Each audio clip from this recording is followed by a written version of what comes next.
Assalamualaikum warahmatullahi wabarakatuh. Alhamdulillahilladzi arsala rasulahu bil huda wa dinil haqqi yudhhiruhu 'alad dini kullihi wa kafaa billahi syahida wa kafaa billahi nasira wa huwa alladzi ba'athahu mu'alliman wa mubasysyiran wa nadhira wa da'iyan ila Allahi bi'idnihi wa sirajan munira. Asyhadu an la ilaha illallah wahdahu la syarikalah wa asyhadu anna sayyidana Muhammadan abduhu wa rasuluhu wa safiyuhu alladzi la nabiyya ba'dah.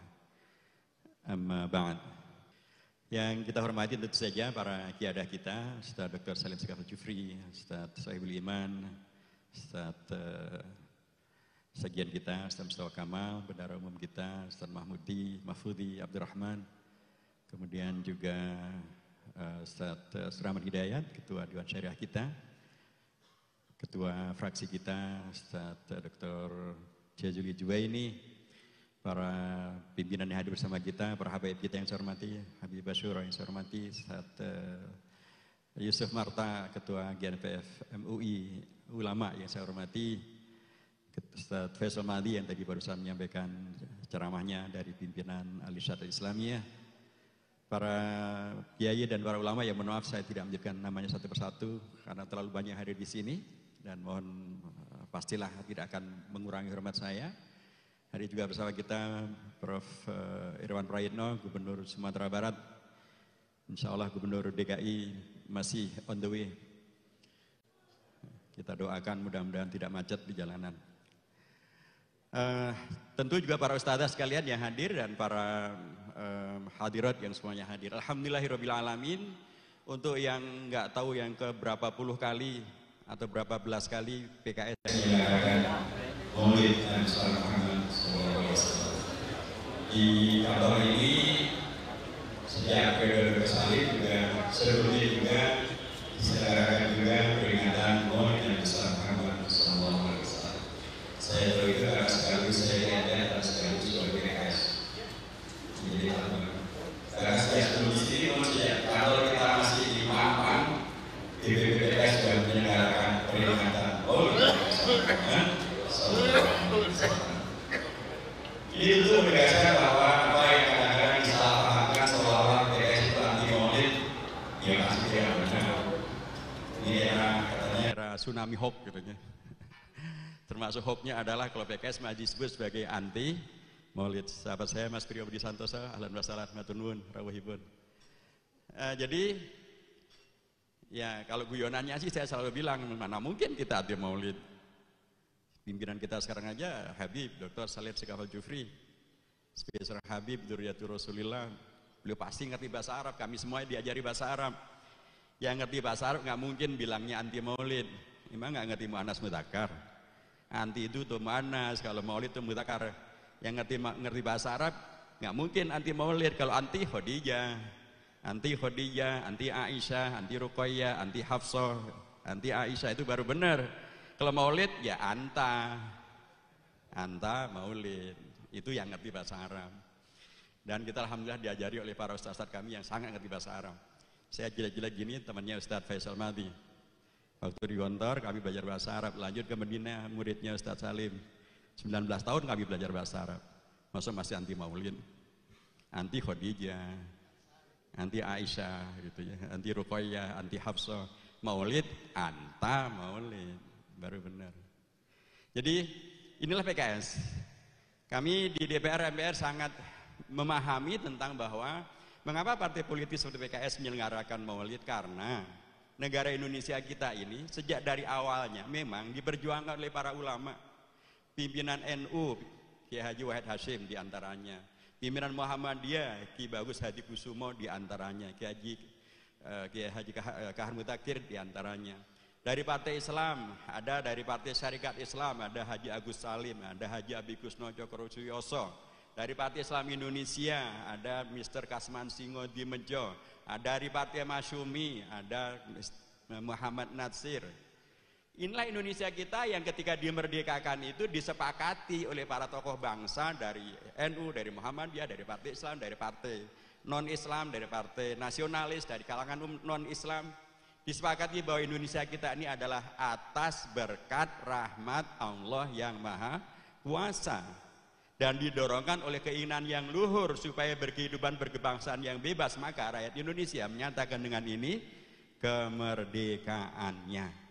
Jadi Indonesia merdeka di mana kita sekarang berada ini, dari dulu diyakini kemerdekaannya itu bukan karena komunisme, bukan karena liberalisme, bukan karena sekulerisme, bukan karena anti agama, bukan karena anti ulama, tapi diyakini ini adalah berkat rahmat dari Allah yang Maha Kuasa.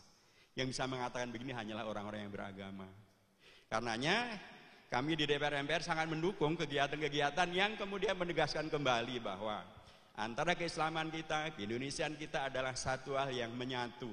Dan itulah yang dahulu dicontohkan Nabi besar Muhammad Sallallahu Alaihi Wasallam. Bagaimana begitu beliau sampai ke Madinah, dibuatlah yang disebut dengan piagam Madinah, yang menyatukan seluruh warga bangsa yang ada di Madinah, dan guna menghadirkan kekuasaan yang demikian efektif, menghadirkan khaira ummah, menghadirkan al-amru bil ma'ruf wa nahyu anil munkar wal imanu billah, menghadirkan yang akhirnya bangsa yang disebut sebagai wa ma arsalnaka illa rahmatan lil alamin.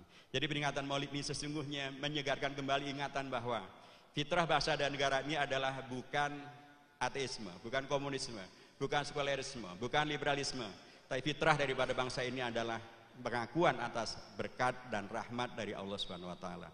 Dan kemudian itu semuanya kita dapatkan dari Rasulullah SAW. Dan Maulid ini mengingatkan tentang hal yang sangat dipentingkan, bahwa fitrahnya umat Islam memang adalah sesungguhnya untuk menjadi yang menang, bukan untuk menjadi yang kalah. Karena untuk bisa menjadi rahmatan lil alamin tidak bisa terjadi kalau umat itu tidak kuat. Kalau umat lemah bagaimana menjadi rahmatan lil alamin? Alih-alih memberi kasih sayang kepada seluruh dunia, tiada darwis jazakallahu khair. Yang akan terjadi kalau kita lemah, bukannya kita memberikan rahmat kepada masyarakat sedunia, kita akan dikasihani oleh masyarakat sedunia. Itu kalau kasihan. Alih-alih menjadi rahmatul alamin, kalau kita lemah, tersingkirkan di mana-mana, tidak berdaya di mana-mana, dan bahkan difitnah di mana-mana, tidak menjadi rahmatul alamin, tapi malah menjadi laknatan lil alamin. Naudzubillahi minasyaitonir rajim. Itulah karenanya dulu Salahuddin Ayyubi menghadirkan peringatan Maulid ini untuk menyegarkan kembali bahwa fitrah umat ini adalah untuk menang. Dan karenanya beliau berhasil memenangkan umat Islam, mengalahkan pasukan salibis, penjajah dari Palestina dan Masjid Al-Aqsa. Mereka bisa dikalahkan dan terbebaskanlah Palestina dan Masjid Al-Aqsa bi barakati maulidi Rasulillah sallallahu alaihi wasallam. Dan sekarang Masjid Al-Aqsa dan Palestina menjerit karena konspirasi semakin jahat. Amerika dan Israel sekarang keluar secara resmi dari UNESCO. UNESCO adalah lembaga internasional dari PBB yang menegaskan bahwa, membuat resolusi bahwa yang namanya Masjid Al-Aqsa dan Al-Quds Yerusalem itu adalah warisan sejarah budaya milik umat Islam, dan tidak boleh Israel melakukan perubahan dan perusakan terhadap Masjid Al-Aqsa dan Yerusalem. Yang terjadi justru Donald Trump malah mengaku Yerusalem sebagai ibu kota Israel. Yang terjadi justru mereka semakin karenanya bebas untuk merusak Masjid Al-Aqsa, dan Masjid Al-Aqsa dalam bahaya besar. Kembali kepada Salahuddin Ayyubi, karenanya peringatan Maulid ini menjadi semakin relevan kalau kita melihat betapa bangsa Palestina, betapa Israel dan konspirasinya semakin membahayakan eksistensi daripada Masjid Al-Aqsa dan Al-Quds Yerusalem. Dulu sekali lagi Salahuddin Ayyubi menghadirkan peringatan Maulid karena beliau tidak rela Al-Aqsa dijajah, Masjid Al-Aqsa dijajah, Al-Quds dijajah.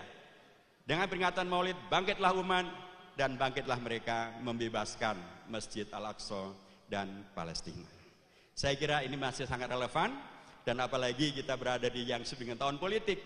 Kami di MPR dan DPR selalu menegaskan bahwa apa yang digagas oleh PKS termasuk tadi menggagas satu rancangan undang-undang untuk melindungi dan menghormati para ulama, tokoh-tokoh agama dan simbol agama-agama menjadi sangat dipentingkan supaya kita betul-betul berada di negeri yang dasarnya adalah ketuhanan yang Maha Esa, Pancasila dan ketuhanan yang Maha Esa. Dan karenanya tidak boleh di negeri semacam ini ulama dipersekusi, ulama dipinggir-pinggirkan, didolimi, tokoh agama dinistakan, dilecehkan, bahkan PKI dibela-bela. Aneh kan, kemarin ada buku PKI yang jelas dilarang di Indonesia, dirazia oleh TNI, malah ada yang ribut menolak. Nah, kita berada di negeri Pancasila atau bukan? Kalau kita berada di negeri Pancasila, ya jelas sekali yang namanya PKI bertentangan dengan ketuhanan Yang Maha Esa.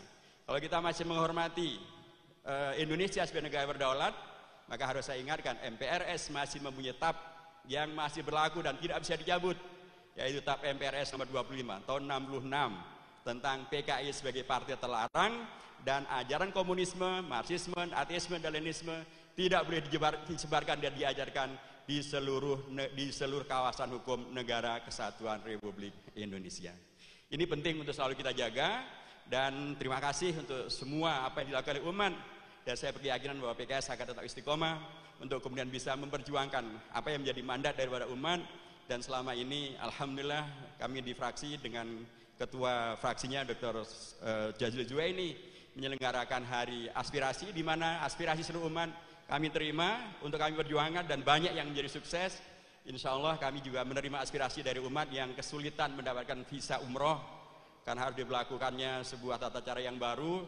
Kami sudah mengadvokasi melalui komunikasi langsung maupun juga melalui Komisi 8 maupun di paripurna, dan kalau minggu depan mereka akan datang ke fraksi, insya Allah fraksi akan menerima delegasi dari para jamaah di Indonesia untuk memperjuangkan agar mereka tidak kesulitan mendapatkan visa umroh.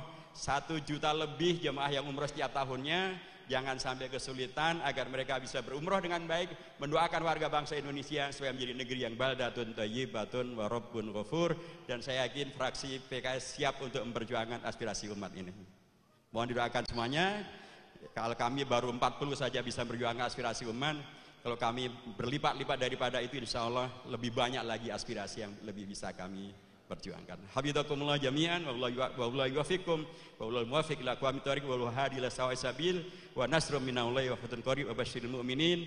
Wassalamualaikum warahmatullahi wabarakatuh.